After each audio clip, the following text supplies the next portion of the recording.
और भगवद आश्रित बहुत बेपरवाह और ऐसी वस्तु मिलती है जो किसी साधना से नहीं मिलती। पर यह हृदय का विषय होता है, वाणी का नहीं होता। केवल वाणी के कहने से हृदय शांत नहीं हो जाएगा। निज सुख बिन मन होई की थीरा, जब तक मन में ये आश्रय जागृत नहीं होगा तब तक बात नहीं बनेगी। और ये जागृत तभी होगी, लिख लो, जब तुम्हारा अपमान होगा, निंदा होगी, शरीर किसी असाध्य रोग से ग्रसित होगा, सब तिरस्कार करेंगे, सब, कोई सृष्टि में प्यार से देखने वाला नहीं होगा, तब सच्चा मदाश्रय उदय होता है। प्रभु आपकी सेवा, वो हृदय की जो धारा प्रभु की तरफ बही निहाल कर देते हैं। तो एक कदम मेरी तरफ चल के तो देख, पूरी सृष्टि न झुका दूं तो कहना, भगवान के वचन। एक कदम तो चल के देख मेरी तरफ। ये अंदर की बात है। बाहर से आप कहोगे तो हम 500 किलोमीटर से आए, एक कदम की क्या बात है। बाहर से दौड़ने वाला कोई वीर नहीं कहा जाता। अंदर तो आप वहीं बैठे हुए हो, शरीर में, उस शरीर संबंधियों में, शरीर भोगों में, एक कदम कहां चले। अंदर की बात है क्या आपको। ये मदाश्रया अंतिम सांस तक हो जाए तो परम पद भी मिल जाएगी। बहुत बार बता चुके, फिर समझ लीजिए। द्रौपदी जी महान भक्ता हैं, भगवान से मिलती हैं, बात करती हैं, पर ये विपत्ति, ये दुख, ये असाध्य रोग, ये अपमान, ये निंदा, ये मदाश्रया को जागृत करता है, दूसरा नहीं, दूसरा नहीं। अभी तक पूर्ण मदाश्रया द्रौपदी जी नहीं थी, क्योंकि जब कर्ण और दुर्योधन के आदेश से दुशासन महल में प्रवेश करता है और बाल पकड़ करके अपवित्र दशा में उनको घसीटते हुए सभा में लाता है, तब एक बार भी नहीं बोली हा श्री कृष्ण। क्यों? अंदर आश्रय है। ऐसे महावीर है कि अगर भीम गदा उठा ले तो त्रिभुवन में सामने उनके टिकने वाला वीर नहीं है। अर्जुन अगर गांडीव चढ़ा ले तो किसी को भी ललकार सकते हैं, भगवत शक्ति से संपन्न है। अगर युधिष्ठिर जी भाला उठा ले तो सामने कोई महावीर भी टिकने वाला नहीं है। मेरे 5 पति हैं और सभा में परम धर्मात्मा भीष्म जी विराजमान है, जो महात्मा हैं। क्या उनके होते हुए ऐसा हो सकता है? द्रोणाचार्य जी हैं, कृपाचार्य जी हैं, बड़े बड़े वीर बैठे। एक बार भी नहीं आया कि मेरे श्री कृष्ण हैं। पढ़ के देख लो, व्यास भगवान द्वारा रचित महाभारत, उसका स्वाध्याय किया है पूर्व में। एक बार भी नहीं आया कि मेरा परम प्यारा मित्र श्री कृष्ण है ना, वो बचा लेगा। अगर ऐसा आता तो दुशासन केस में हाथ ही नहीं रख सकता था। विश्वास कीजिए, महल में ही केस नहीं पकड़ सकता था द्रौपदी के। गई सभा में, बड़ा उपहास कर रहा है कर्ण और दुर्योधन, गंदे शब्दों से बोल रहा है। नहीं बोलना चाहिए ऐसी धर्मात्माओं की सभा में।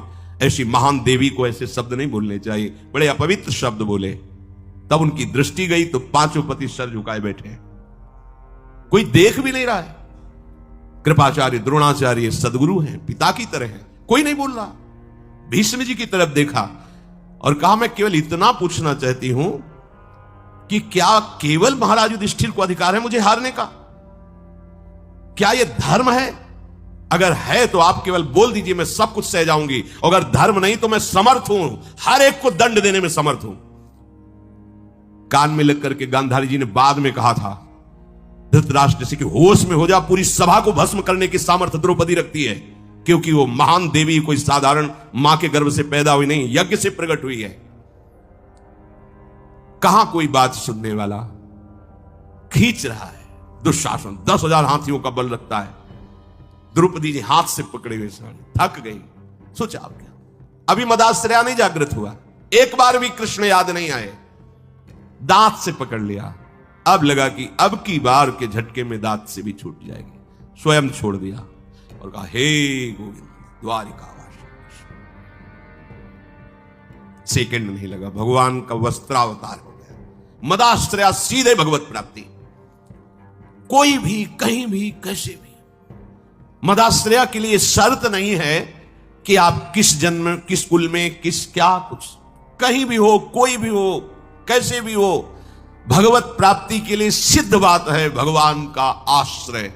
अब जीव आश्रय लेना भी नहीं जानता, इसीलिए सत्संग भगवान देते हैं, साधु महात्माओं का संग देते हैं, जिससे तुम्हारी बुद्धि पवित्र हो और तुम भगवान का आश्रय लो। जो संत जन होते हैं वो मदाश्रया, भगवद आश्रय, ऐसे चमत्कार जीवन में प्रकट होते हैं जो भगवद आश्रित, तपस्या और साधन, ये सब एक तरफ, ये बीच में ऐसे रकील खींचिए, एक तरफ मदाश्रया और एक तरफ जिस क्षण आश्रय लिया उसी क्षण से आपकी समानता करने वाला कोई नहीं रह गया। बार बार समझाने के लिए कहते हैं, जैसे बाली वैसे ही सुग्रीव, इतना भी अंतर नहीं, ना आचरण में ना बल में, किसी भी तरह समान भाई थे दोनों। और रूप भी, बाली और सुग्रीव को खड़ा कर दे तो भगवान भी पहचानने में, तभी माला पहनाया था भगवान ने। एकदम एक रूप, एक बल, एक स्वभाव, एक गुण, दोनों ऐसे भाई थे।